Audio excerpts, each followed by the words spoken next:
আজকে শীতকালীন সবজি দিয়ে রুই মাছ রান্না করব আর এভাবে কিন্তু রুই মাছটা রান্না করলে ভীষণ ভালো লাগে, তাও আবার শীতকালীন সবজি দিয়ে। আসসালামু আলাইকুম, সবাই কেমন আছেন?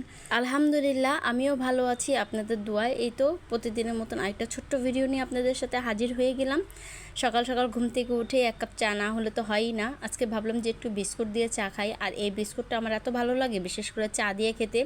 তো এদিকটা চা বানিয়ে নিয়েছি, সাথে বিস্কুট দিয়ে ভিজিয়ে সকালের নাস্তাটা করে নিলাম। ইদানিং হ্যাবিখানা খেতে ইচ্ছে করে না, তারপরে খেতে হয়। তারপরে ভাবলাম যে একটু ভাত ছিল ফ্রিজে ডিপ করা, তো ওগুলি দিয়ে আজকে একটু খিচুড়ি রান্না করব। সাথে বিভিন্ন ধরনের শীতকালীন সবজি নিয়ে নিয়েছি, বটবটি, সিম, আলু, এগুলি দিয়ে এখন একটু খিচুড়ি রান্না করব মিক্স করে। তো ডালও দিয়ে দিয়েছি অনেকটাই। তো এখানে যেহেতু বরফ হয়ে আছে ভাতটা, তো এই জন্য একটু আগুন দিলে হয়তো ছুটে যাবে। তো হলদি মরিচ দিয়ে পানি দিয়ে খুব সুন্দর করে রেখে দিয়েছি। আর এদিক দিয়ে ভাবলাম যে ঘরের উঠানটা অনেকটাই ময়লা হয়ে রয়েছে, বাচ্চারা যেহেতু খেলে পড়ে যাবে, তো এদিক দিয়ে আমি ভাবলাম যে ঝাড়ু দিয়ে নিই উঠানটা। আসলে কি আমাদের ডেলি রুটিনটাই এভাবেই কাটাতে হয়।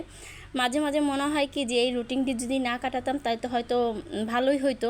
যে প্রতিদিন আমার একই কাজই করতে হয়, সব কাজগুলোই মনে হয় একই রকম। প্রতিদিনই আপনাদের সাথে ডেলি রুটিনগুলো শেয়ার করার চেষ্টা করি, মাঝে মাঝে হয়ে ওঠে না। আবার কি রান্না করি সেগুলো আপনাদের সাথে শেয়ার করি।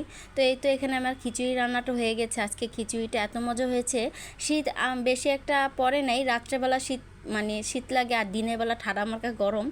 দেখতেই পাচ্ছেন কি রৌদ্র, এত রৌদ্র পড়ে, গরমে থাকাই যায় না। বিশেষ করে আমার রুমটা, আমার ঘরটা এত গরম, যেহেতু আমি 5তলার উপরে থাকি, অনেকটাই গরম লাগে। শীতকালে এতটা ঠান্ডাও লাগে না, কিন্তু গরমকালে অতিরিক্ত গরম লাগে। তো এদিক দিয়ে ভাবলাম যে আজকে সিম দিয়ে রুই মাছ রান্না করব। তো আব্বু অনেকগুলো সিম নিয়ে আসছে, প্রায় 1 কেজির মতন। এই 1 কেজি সিমগুলো এখন যদি আমি রেখে দেই, অর্ধেক সিম রান্না করব, অর্ধেক সিম যদি রেখে দিই তাহলে হয়তো সিমগুলো নরম হয়ে যাবে। আর যে গরম পড়ছে, এই গরমে তো কোনো কিছুই রাখাই যায় না। তো ভাবলাম যে অর্ধেক সিম রুই মাছ দিয়ে রান্না করব আর অর্ধেক ভাজি করব। সাথে ভাজির সাথে আমি আরও কিছু সবজি অ্যাড করব। তো আলু অ্যাড করেছিলাম, সাথে করেছি বটবটি আর চিচিঙ্গা। তো এগুলি দিয়ে এখন ভাজিটা আগে চড়া দিতেছি, যেহেতু আব্বু খেয়ে বের হবে। আমি সবসময় চেষ্টা করি আব্বুকে খাওয়ায় বিদায় করার জন্য, তাই তার জন্য এক পথ হলো রান্না করি। সকাল সকাল ঘুম থেকে উঠেই যুদ্ধ একটা চলে, কি বলবো, বাচ্চার একটা যুদ্ধ। এদিক দিয়ে বাচ্চাও অসুস্থ, বাচ্চা অনেকটাই বিরক্ত করতেছে, এদিক দিয়ে আব্বু খেয়ে বের হবে। প্রতিদিন আমার এই যুদ্ধটাই চলে। সকালে ঘুম থেকে উঠে রান্নাবান্না কি করব না করব সেটার চিন্তা ভাবনা, তারপরে রান্নাবান্নার জন্য তরকারি কুটোরে রান্নাবান্না করো। এদিক দিয়ে আবার গ্যাসেরও সমস্যা করে, গ্যাস আসে তো আসে না, একটু গ্যাস দিয়ে কত কষ্ট করে যে রান্নাবান্না করি, বোঝানোর মতন না। যাই হোক, এদিকে ভাজিটাও হয়ে গিয়েছে, ভাজিটা অনেক সুন্দর কালার চলে আসছে আর এত মজা হয়েছে। শীতকালীন সবজি সব কিছুই ভালো লাগে। আর এই চুলা আমি সিমের তরকারিটা বসা দিব। আজকে সিমের তরকারিটা অনেক মজা হয়েছে, আলু দিয়ে দিয়েছি ছেলেদের জন্য, আর আলাদাভাবে রান্না করব না, আলু দিয়ে ওদেরকে খাওয়া দিব। তো এদিক দিয়ে একটু বেশি করেই আলু দিয়েছি। তো এই তো সিমের তরকারিটাও কিন্তু আজকে অনেকটাই মজা হয়েছে, কি বলবো, মুখে লাগার মতন। শীতকালীন সবজি সব কিছুই ভালো লাগে। আস্তে আস্তে কিন্তু শীতকালীন সবজি উঠে যাচ্ছে, কিন্তু অনেক দাম, এত দাম হাতের নাগালের বাইরে, কি বলবো। কিনে খেতেও তো অনেকটাই ভোগান্তি হয়। যাই হোক, যেহেতু এখন তরকারিটা কষানো হয়ে গিয়েছে, এখন একটু গরম পানি করেছিলাম অপর চুলায়, গরম পানিটা দিয়ে এখন মাছগুলো দিয়ে দিব। রুই মাছ দিয়ে কিন্তু সিম তরকারি অনেক ভালো লাগে, বেগুনের তরকারি অনেক মজা, ফুলকপির তরকারি তো আরও বেশি মজা। যেহেতু শীত আসা পড়ছে, তো শীতকালীন সবজি এখন বেশি বেশি খাওয়া হবে আর আপনাদের সাথে বেশি বেশি শেয়ার করা হবে।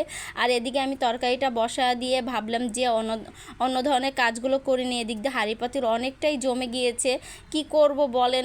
এক হাতে সংসারটা সামলাতে হয়, রান্না বান্না, হাঁড়ি পাতিল ধোয়া, ঘর দুয়ার গোছানো, আব্বুকে খাওয়া বিদায় করানো, তারপরে সব কিছুই আমার এক হাতে করতে হয়। তো আব্বু চলে গিয়েছে খাওয়া দাওয়া করে।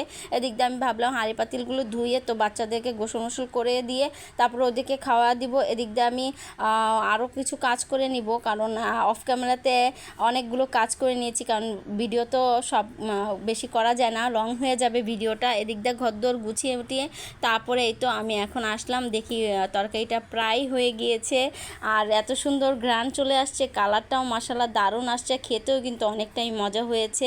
এদিক দিয়ে একটু ধনিয়া পাতা হলে ভালো হতো, কারণ আজকে ধনিয়া পাতা নেই, ফ্রোজিং করাও ছিল না, এমনিতেও আব্রাবু আজকে ধনিয়া পাতা আনে নেই। যাই হোক, খাওয়া দাওয়া শেষ করে একটা ঘুম দিয়ে এই তো এখন আমি একটু বিকালবেলা চলে আসলাম ছাদে 1 কাপ চা নিয়ে। আর এই তো 1 কাপ চা খেতে খেতে বিদায় নিচ্ছি। যারা যারা এই পর্যন্ত আমার ভিডিওটা দেখেছেন অনেক অনেক ধন্যবাদ। আর কেমন লেগেছে ভিডিওটা অবশ্যই কমেন্টস করে জানাবেন, ভালো লাগলে একটি শেয়ার করে দিবেন। অসংখ্য ধন্যবাদ। আল্লাহ হাফেজ।